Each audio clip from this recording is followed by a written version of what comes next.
So hello and welcome everyone, welcome back to my YouTube channel. So today in this video I am going to talk about how to master organic chemistry for JEE Main 2024. So I hope you will like the video. If you like the video, please like and share to your friends also. Let's start the video. So आज की इस video में हम लोग बात करने जा रहे हैं how to master organic chemistry for JEE 2024. तो हम लोग कैसे ऑर्गेनिक केमिस्ट्री पढ़े कि हम लोग JEE 2024 में जितने भी ऑर्गेनिक केमिस्ट्री क्वेश्चन आए उनको हम लोग सही कर पाएं. तो इसके लिए आपको मैं कुछ प्री रिक्विजिट देना चाहूँगा कि अभी आप JEE 2024 की तैयारी कर रहे हो, यानी इसका मतलब आप अभी 12th क्लास में होगे. कौन से क्लास में होगे? 12th क्लास में होगे. 12th क्लास में होगे यानी आपका 11th क्लास खत्म हो चुका होगा. तो अब इसमें से जितने भी होंगे 3-4 टॉपिक में नाम लिख रहा हूँ. अभी जो वीडियो देख रहे हैं पॉज करके कमेंट करेंगे कि अगर आपका ये टॉपिक कंप्लीट है, और कंप्लीट इन द सेंस में JEE मेंस के जो भी पिछले ईयर के सवाल आप देख रहे हो आपसे बन पा रहा है. ठीक है, 3 टॉपिक में नाम लिख रहा हूँ. पहला लिख रहा हूँ IUPAC नोमेनक्लेचर, पहला IUPAC, दूसरा GOC और तीसरा कौन सा? आइसोमेरिज्म. ये तीनों क्लास 11th के टॉपिक है. क्या इन तीनों के क्वेश्चन जो JEE मेंस के प्रीवियस ईयर के क्वेश्चन है, क्या आपने कर रखा है? क्या आपको इसके बेसिक्स पता है? अगर आपको ये सब आप चीज़ें कर चुके हैं तब आप 12th के टॉपिक जो से हैं. 12th का टॉपिक आपका जो स्टार्ट होगा कौन से? Haloalkane and haloalkanes and haloarenes. अभी आप लोग जनरली अभी जुलाई का महीना जुलाई अगस्त का चल रहा है, तो आप इससे आप यही पढ़ रहे होगे मेरे हिसाब से. और आपको ये बात पता हो 11th में आपका 3 चैप्टर हैं जो कि बहुत छोटे छोटे चैप्टर देखा जाए. तो इसमें सिर्फ GOC अगर छोड़ दिया जाए, GOC क्योंकि बेस है ऑर्गेनिक केमिस्ट्री का. तो पहले मैं ये बताना चाहता हूँ जो ये चीज़ कर चुके हैं वो यहाँ कमेंट करेंगे. उसके लिए मैं थोड़ी देर बाद एक स्ट्रैटेजी बताऊँगा, लेकिन अभी मैं उनके लिए बात करना चाह रहा हूँ कि जो ये सब चीज़ें जिनकी वीक हैं. ठीक है, तो पहले मैं 12th के टॉपिक लिख दूँ halo alkane and hello arenes, फिर उसके बाद alcohol phenol and ether, alcohol phenol and ether. ठीक है, तीसरा टॉपिक आपका क्या है? तीसरा टॉपिक आपका आ जाएगा कार्बोजाइलिक एसिड और फिर आ जाएगा अमाइंस, अल्कोहल फिनॉल ईथर, फिर कार्बोजाइलिक एसिड आ जाएगा, फिर अमाइंस आपको पढ़ना होगा. ठीक है, ये जितने भी चैप्टर्स हैं हेलो एल्केन हेलो एरेन, ये अभी तो आपके शायद ये सब में आप नहीं गए होंगे, लेकिन अभी आप बहुत सारे बच्चे, मेजोरिटी बच्चे ये पढ़ चुके होंगे. ठीक है, सो आप ये बताओ जो ये पढ़ चुके हैं क्या इसमें IUPAC GOC और आइसोमेरिज्म का कोई यूज़ है या नहीं है? आप लोग क्या बता सकते हो यूज़ है कि नहीं है? बहुत यूज़ है. ठीक है, आप लोगों को मैं एक चीज़ बता दूँ, अगर आपने GOC नहीं पढ़ा है तो आप कैसे डिसाइड कर सकते हो फ्री रेडिकल का मैकेनिज्म, फिर आप कैसे डिसाइड कर सकते हो मेजर प्रोडक्ट क्या होगा? अगर आपने आइसोमेरिज्म नहीं पढ़ा है तो आपने मेजर प्रोडक्ट माइनर प्रोडक्ट के बारे में आप कैसे बता सकते हो? अगर आपने IUPAC नहीं पढ़ा है तो आप IUPAC से देख सकते हो. बहुत सिंपल सवाल पिछले ईयर्स में JEE मेंस में आते हैं, तो आप उस सिंपल सवाल को अगर आप छोड़ना चाहते हो तब तो भाई ठीक है. अगर मैं बहुत लोग स्टडी IUPAC से बहुत कम सवाल आते हैं, लेकिन जो आते हैं वो बहुत ही ईजी होते हैं, ये भी आपको पता होना चाहिए. तो अगर आप ईजी सवाल को छोड़कर हार्ड सवाल के पीछे, जैसे कि halo alkane hello arenes, hard तो नहीं बोलूँगा मैं, फिर भी ज़्यादा एफर्ट लगे उसमें. ठीक है, जनरली आप ऑर्गेनिक केमिस्ट्री का पेपर जो भी आपका, मैं ये बता दूँ JEE में 33% पेपर आपका ऑर्गेनिक केमिस्ट्री से रहेगा, यानी 33 to 35 मार्क्स का पेपर आपका 100 में से आपका रहेगा. तो सोच लो 100 मार्क्स में से अगर आप 33 to 35 मार्क्स अगर स्कोर कर पाते हो तो सोचो कितना अच्छा है. ठीक है, इसके अलावा भी कुछ टॉपिक्स हैं जैसे कि हो गया आपका बायोमॉलिक्यूल्स. इनके लिए मैं अभी बताता हूँ, ये भी ऑर्गेनिक केमिस्ट्री का ही पार्ट है. बायोमॉलिक्यूल हो गए, पॉलीमर्स हो गए, बायोमॉलिक्यूल्स, पॉलीमर्स और CIE chemistry in everyday life. इनको कैसे करना है मैं आपको स्ट्रेटजी बताता हूँ, लेकिन पहले उससे पहले मैं बता देता हूँ, पहले ये किन्होंने किया है या नहीं किया पहले कमेंट जरूर करेंगे. अब मैं स्टार्ट करता हूँ अपनी बातों को. अगर ये आप लोगों ने नहीं किया है तो सबसे पहले मैं बोल रहा हूँ IUPAC को पढ़ने से पहले, देखो अगर आप 12th में हो तो आपके पास तो समय नहीं है, लेकिन अगर आप 11th में हो तो इसको डीप हार्टेड तरीके से तीनों चैप्टर को अच्छे से पढ़ो, खास करके GOC और आइसोमेरिज्म को. IUPAC का थोड़ा टच आपने देखा होगा क्लास 10th में भी. अल्कीन अल्काइन का जनरल फार्मूला क्या होता है, सैचुरेटेड अनसैचुरेटेड बॉन्ड क्या होते हैं, कैसे नेमिंग होते हैं, किसका preference, priority order, carboxylic acid, sulphonic acid, कैसे प्रायोरिटी ऑर्डर नीचे आते हैं. तो ये सब चीज़ें आप लोगों ने शायद पढ़ी होंगी क्लास 10th में. अगर नहीं पढ़ी है तो वहाँ से आप 11th में डायरेक्ट भी आकर पढ़ सकते हो, इसमें कोई बड़ा डिफरेंस नहीं है. लेकिन आपका IUPAC इसलिए स्ट्रांग होना चाहिए क्योंकि IUPAC से रिलेटेड आपका जो भी नाम आएगा कोई प्रोडक्ट में या कुछ भी ऐसा कुछ, चाहे JEE एडवांस हो चाहे JEE मेंस में हो, हर एक जगह ऐसा नाम दे दिया होगा, तो वहाँ से आप लोग स्ट्रक्चर कैसे निकाल पाओगे या स्ट्रक्चर से नाम कैसे पता कर पाओगे, ये भी आपको पता करना करना है, तो आप इसके लिए क्या करोगे, पहले IUPAC आप अपना कंप्लीट करोगे। सैचुरेटेड बॉन्ड क्या होता है, अनसैचुरेटेड बॉन्ड क्या होता है, ये सब सभी डबल ट्रिपल सिंगल बॉन्ड क्या होते हैं, ये सब सभी के बारे में आपको पता होना चाहिए, तभी आप IUPAC कर पाओगे। अब जब आप IUPAC कंप्लीट करोगे तो आप कहाँ पहुंचोगे, GOC में। GOC में आप जनरली एरोमेटिसिटी पूरा पढ़ लोगे, जितने भी aromatic compound, non aromatic compound, quasi aromatic compound, इसका प्रायोरिटी ऑर्डर क्या होता है, कैसे हम लोग इसमें जाते हैं, ये सब चीज़ें आपको GOC में पूरा करना होगा, ठीक है। उसके बाद GOC में आप पढ़ोगे जितने भी एरोमेटिसिटी के बारे में पढ़ोगे, एरोमेटिक कंपाउंड्स कौन सा एरोमेटिक है नहीं है, ये जे एडवांस में भी क्वेश्चन अब आने लगा, 2-3 बार आ चुका है, ठीक है। तो आप लोग देख सकते हो बहुत इजी क्वेश्चन होता है, ऐसा नहीं कि बहुत हार्ड एंड फास्ट होता है। लेकिन अगर आप GOC नहीं किए होगे, GOC अगर आप नहीं किए होगे तो आपको बहुत प्रॉब्लम आने वाला। अब प्रॉब्लम ये आएगा कि आप कैसे आप लोग स्टेबिलिटी ऑफ कंपाउंड्स कैसे चेक कर पाओगे, कौन सा कंपाउंड स्टेबल है या नहीं है, फ्री रेडिकल मैकेनिज्म कैसे अप्लाई कर पाओगे, हेलो एल्केन हेलो एरेन्स में, मार्कोनिकस रूल, एंटी मार्कोनिकस रूल जो 12th में आप लोगों ने पढ़ा होगा, बहुत सारे ऐसे रूल हैं, ठीक है। तो आप लोग कैसे आप लोग वहां पे लगा पाओगे, ठीक है। तो इसके लिए आपको जैसे आप लोग 12th में जाओगे तो पूरे नेम रिएक्शन है। अभी कोई 11th का बच्चा अगर इस वीडियो को देख रहा हो तो उसको लग रहा है कि ये सब क्या बोल रहे हैं भैया, लेकिन यार 11th का जनरली आप देखोगे तो 11th का पूरा जो GOC आइसोमेरिज्म IUPAC का एप्लीकेशन है पूरा 12th में यूज होता है। तो ये मैं एक बात मैं बातों से कॉन्ट्राडिक्ट कर सकता हूँ कि 11th का अगर आपने मैथ बाय द वे नहीं पढ़ पाया तो 12th में आप फिर भी कैच कर सकते हो, समझ रहे हो मेरी बात को, कैच कर सकते हो। लेकिन अगर आपने ये सब नहीं पढ़ा है तो ऑर्गेनिक केमिस्ट्री आपके 12th की एकदम खत्म हो जाएगी, मतलब नहीं पढ़ पाओगे, आपको समझ नहीं क्या आएगा कैसे आप स्टेबल कंपाउंड बना रहे हो। आइसोमेरिज्म में मेजर प्रोडक्ट माइनर प्रोडक्ट का कॉन्सेप्ट आता है, जैसे कि आप लोगों ने पढ़ा हो कहीं भी क्वेश्चन में आता है कि कितने मेजर प्रोडक्ट बनेंगे, या प्लस टोटल प्रोडक्ट के बारे में पूछा। टोटल प्रोडक्ट मतलब क्या होता है, टोटल प्रोडक्ट का मतलब होता है मेजर प्लस माइनर दोनों के बारे में पूछता है। तो आप लोग कैसे बता पाओगे कि मेजर और माइनर प्रोडक्ट क्या है। तो इसके लिए आपको मैं बता दूं पहला बात कि आपको आइसोमेरिज्म पढ़ना होगा, ठीक है। आइसोमेरिज्म में स्ट्रक्चरल आइसोमेरिज्म, ऑप्टिकल आइसोमेरिज्म, कैसे ज्योमेट्रिकल आइसोमेरिज्म, ये सब चीज़ों के बारे में आपको पता होना चाहिए कि GI कहाँ पे होता है, ज्योमेट्रिकल आइसोमेरिज्म कहाँ पे होता है, रिस्ट्रिक्टेड रोटेशन होता क्या होता है, ये सब चीज़ें आपको पता होनी चाहिए।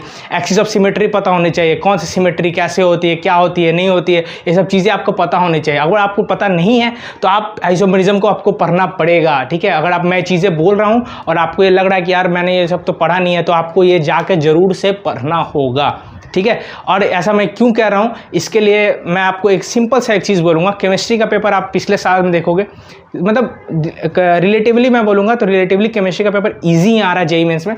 अगर आप ये पढ़ लेते हो ना तो 30 to 35 मार्क्स इतना ईजिली स्कोर कर पाओगे, इतना ईजिली कि आपको मतलब क्या बोलूँ मैं, आपको कहूँ कि भैया थैंक यू यार, ये मतलब आपने बताया था ऐसा चीज़ करके, ठीक है।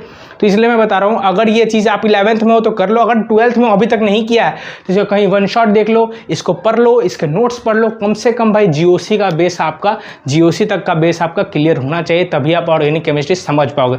ये मैं नहीं, आपके टीचर्स भी बोले होंगे आप जहाँ भी पढ़ रहे होगे, ठीक है। ये चीज़ होता है, आपको पढ़ना होगा GOC, ठीक है। उसके बाद बढ़ते हैं हम लोग haloalkanes and haloarene, alcohol phenol ether, ये सब। इनको बताने से पहले मैं इन 3 चैप्टर के बारे में बताना चाहूँगा। Biomolecule, polymer, chemistry in everyday life. देखो ये जो चैप्टर है ना, मैं कहूँगा अगर आप 12th के बच्चे हो और अभी तक इस चैप्टर को नहीं टच किया है तो बायोमॉलिक्यूल का आप छोड़ भी सकते हो, छोड़ मतलब अभी के लिए छोड़ सकते हो, लेकिन पॉलीमर्स और केमिस्ट्री इन एवरीडे लाइफ भाई पूरा रटने वाला ये चैप्टर है। मतलब इसको रट जाओ इन द सेंस मैं आपको इसका वेटेज बता दूं कि हर साल JEE मेंस में इन तीनों चैप्टर से कम एक सवाल आ रहे हैं, और एक सवाल इतने आसान आ रहे हैं। कौन से पॉलीमर एडिशन पॉलीमर है, कौन से पॉलीमर कंडेंसेशन पॉलीमर है, कौन से पॉलीमर किस कैटेगरी में लाई करते हैं, क्या होता है, यही सब चीज़ इसमें पूछा जाता है। उसका केमिस्ट्री एवरीडे लाइफ में सिर्फ ड्रग के बारे में पूछा जाता है, कौन सा ड्रग नार्कोटिक्स ड्रग है, एनाल्जेसिक्स है, फिर से नॉन नार्कोटिक है, फिर से आपका एंटीबायोटिक क्या होता है, फिर से यही सब चीज़ें पूछी जाती है। बहुत नॉर्मल सा चीज़ें पूछी जाती हैं। आप इसमें आप मतलब मैं बोल रहा हूँ ना, आप इसमें ट्रिक लगा के पढ़ सकते हो। पॉलीमर्स, केमिस्ट्री एवरीडे लाइफ मैं कहूँगा इसको लास्ट के JEE मेंस के महीनों, मतलब लास्ट होता है ना जनवरी फरवरी, जब जनवरी में आपको फर्स्ट अटेम्प्ट होने वाला, उससे पहले दिसंबर में लोग पढ़ना ये सब चैप्टर पढ़ना स्टार्ट करते हैं। मैं कहूँगा अभी से ही अगर आप ये पढ़ लो पॉलीमर, केमिस्ट्री एवरीडे लाइफ, मैं कहूँगा आप मंथ में एक बार कम से कम आप 2 मंथ करके, 1 मंथ में पॉलीमर पूरा कंप्लीट करो, 1 मंथ में केमिस्ट्री एवरीडे लाइफ कंप्लीट करो, उसके बाद 1 मंथ में बायोमॉलिक्यूल कंप्लीट करो। ये आपका मतलब 1 मंथ में बोल रहा हूँ, यानी वीकली आप 2-2, 3-3 पेज भी पढ़ोगे ना तो ये कंप्लीट कर सकते हो। और ये मैं सीधा सवाल इससे आता है, एक क्वेश्चन इससे, एक क्वेश्चन इससे और एक क्वेश्चन इससे सीधा आता है भाई JEE मेंस में। मेरी बातों पर विश्वास नहीं है, JEE मेंस का प्रीवियस ईयर खोलो और जाके देख लो, एक क्वेश्चन से। और इतना नॉर्मल क्वेश्चन आएगा ना कि आप कहो कि यार मतलब क्या ही बोलूँ, बायोमॉलिक्यूल्स में थोड़ा सा ज़्यादा कंटेंट है, क्योंकि उसमें बॉन्ड के बारे में, कैसे बॉन्ड बनता है, OH HOH वाला, तो ग्लूकोज का अलग होता है, तो वो सब चीज़ थोड़ा सा आपको, मतलब अगर ये सब चीज़ें पढ़ लोगे ना उसके बाद इसमें आओगे तो थोड़ा जल्दी समझ में आएगा। लेकिन पॉलीमर्स हो गया, केमिस्ट्री इन एवरीडे लाइफ हो गया, उसको समझने के लिए आपको कुछ ऐसा कुछ hard and fast organic chemistry जानने का जरूरत नहीं है। एडिशन पॉलीमर कैसे बनते हैं वो आप यार रट भी सकते हो, जब आप पढ़ लोगे उसके बाद समझोगे तो और समझ में आएगा। मैं जनरली ये बात कर रहा हूँ कि अगर आप ये सब चीज़ समझ लो, ये दोनों पढ़ते रहोगे ना, उसके बाद ये सब चीज़ समझते रहोगे, उसके बाद आपको समझ में आ जाएगा। जनरली मैं जो बात बोल रहा हूँ, ठीक है, तो आई होप कि आपको ये सब बातें समझ में आ रही होंगी, ठीक है। तो 12th के बच्चों को क्या करना है, अभी जल्दी से जल्दी, जितना जल्दी हो सके अक्टूबर नवंबर तक अपना सिलेबस रैप करना है, जिसमें कि ये चैप्टर्स भी हो जाने चाहिए। और लास्ट के एक महीना ऑर्गेनिक केमिस्ट्री का धुआंधार रिवीजन करो बस, क्योंकि ऑर्गेनिक केमिस्ट्री बस देखो क्या है, लर्निंग अकेला। ऑर्गेनिक केमिस्ट्री मैथ्स की तरह नहीं कि इसका एप्लीकेशन बार बार यूज होगा, अलजेब्रा का एप्लीकेशन, कभी कोऑर्डिनेट ज्योमेट्री में कोऑर्डिनेट ज्योमेट्री का एप्लीकेशन, कभी कहीं और यूज हो रहा हो, तो ये चीज़ नहीं होता है मैथ्स, ये केमिस्ट्री में, ठीक है ना। केमिस्ट्री में हाँ ये चीज़ है कि ऑर्गेनिक केमिस्ट्री थोड़ा इंडिपेंडेंट हो जाता है, क्योंकि देखो मैकेनिज्म, अब तो वही क्वेश्चन ऐसे आने लगे हैं, मेन्स में भी ऐसा क्वेश्चन आना है जिसमें कि आप देखोगे ना, ऑर्गेनिक केमिस्ट्री का क्वेश्चन रहेगा, उसमें ना मोल निकलवाएंगे, और ये अगर आपको ऑर्गेनिक केमिस्ट्री नहीं पता तो कहीं कहीं उसमें फिजिकल केमिस्ट्री भी घुसवा रहे हैं, ठीक है। तो आपको ऑर्गेनिक केमिस्ट्री नहीं पता होगा, लास्ट में फिजिकल केमिस्ट्री का बहुत छोटा सा कॉन्सेप्ट लगेगा, लेकिन उसके लिए आपको ऑर्गेनिक केमिस्ट्री आना होगा, ठीक है। जैसे कि मैं एक एग्जांपल देता हूँ कि एक रिएक्शन था, समथिंग कुछ, ये रिएक्शन इससे कुछ और बनेगा, इससे कुछ और बनेगा, लास्ट जो प्रोडक्ट आएगा उसका बोल देगा नंबर ऑफ मोल निकालने के लिए, या परसेंटेज यील्ड क्या होता है। और मैं बोल रहा हूँ जो बातें अगर आपको नहीं समझ में आ रही तो भाई प्लीज़ को अपने नोट्स में देखो, पक्का ये सब चीज़ होंगे, 2-3 सीक्वेंशियल रिएक्शन जिसको बोलते हैं, ये रिएक्शन मिल जाएंगे आपको। लास्ट में जो प्रोडक्ट बनेगा, और प्रोडक्ट बनाने के लिए पहले आपको GOC आना चाहिए, कैसे कैसे क्या होता है। उसका जो भी, जैसे हेलोअल्केन हेलोअरिन से कोई रिएक्शन दिया होगा, कोई सा नेम रिएक्शन, या इसमें से कोई सा नेम रिएक्शन दिया होगा, उसके हिसाब से आपका थर्ड प्रोडक्ट बनेगा। उसका number of mole, percentage yield, या हो सकता है मोलर मास पूछ दे, या कुछ भी पूछ दे, ऐसा उसका जिसका मन, ठीक है ना। तो इसके लिए आपको ऑर्गेनिक केमिस्ट्री आना जरूरी है। तो ऑर्गेनिक केमिस्ट्री का आपका टोटल वेटेज अगर देखोगे आपके अनुसार से, तो 35 से 40 मार्क्स आपके ऑर्गेनिक केमिस्ट्री आपको दिला रहे हैं 100 मार्क्स के पेपर में। सोचो कि कितना अच्छा वेटेज है इसका, ठीक है, समझ रहे हो इस चीज़ को। और जनरली क्वेश्चन जो रिलेटिव, जो भी ऑर्गेनिक केमिस्ट्री पढ़े हुए बढ़िया से ना, क्वेश्चन रिलेटिवली इजी आता है। सो आई होप कि आपको ये सब चीज़ें समझ में आ रही होंगी, ठीक है। अब मैं उनको बताना चाहता हूँ जो अभी 11th में, भाई कुछ मत करो, IUPAC बहुत बढ़िया से पढ़ो, GOC बहुत बढ़िया से पढ़ो, और आइसोमेरिज्म बहुत बढ़िया से पढ़ो, ठीक है। जितना बढ़िया, जितना अच्छे लेवल तक हो सकता है पढ़ने की कोशिश करो। बहुत लोग क्या करते हैं ना, लास्ट में जनरली ऑर्गेनिक केमिस्ट्री, बहुत सारे इंस्टीट्यूट्स में लास्ट में पढ़ाई होती है ऑर्गेनिक केमिस्ट्री। तो मैं ये कहना चाह रहा हूँ कि अगर आपका बाकी कोई बैकलॉग नहीं है तो खुद से भी आगे पढ़ना स्टार्ट करो। अगर वो कर सकते हो तो बहुत अच्छा होगा। अच्छा इन द सेंस कि अगर आप वो कर लोगे तो आपका क्या होगा, ये सभी जितने भी ये चैप्टर्स देख रहे हैं आपका स्ट्रांग हो जाएगा। स्ट्रांग होने से क्या होगा भाई, आपका एक बार बेस बिल्ड हो जाएगा, तो ये सब चैप्टर आपके लिए कुछ नहीं रहेगा। ये सब चैप्टर आपके लिए कुछ नहीं है, ठीक है ना। अगर आप मतलब एप्लीकेशन समझ गए, कैसे फ्री रेडिकल मैकेनिज्म हो रहा है, कैसे कैटायन का मूवमेंट हो रहा है, कैसे इंटरमीडिएट बन रहा है, इंटरमीडिएट क्या होता है, ये आप समझ गए ना, तो आप फिर समझने लोगे। आइसोमेरिज्म पढ़ लिया, मेजर माइनर प्रोडक्ट के बारे में जान लिया, स्ट्रक्चर आइसोमेरिज्म, ऑप्टिकल आइसोमेरिज्म के बारे में पूरा पढ़ लिया। तो अगर आपको ये सब चीज़ें आप लोग पूरा पढ़ लिया, उसके बाद आपको ज़रूरत नहीं है मतलब ज़्यादा एफर्ट डालने का, ठीक है। बस आप उसके बाद आपका काम यही है, बस आप एक बार पूरा सिलेबस अगर कंप्लीट कर लेते हो, बस आप PYQ पे ध्यान दो, PYQ पे ध्यान दो, प्लस रिवीजन करो बस, ठीक है।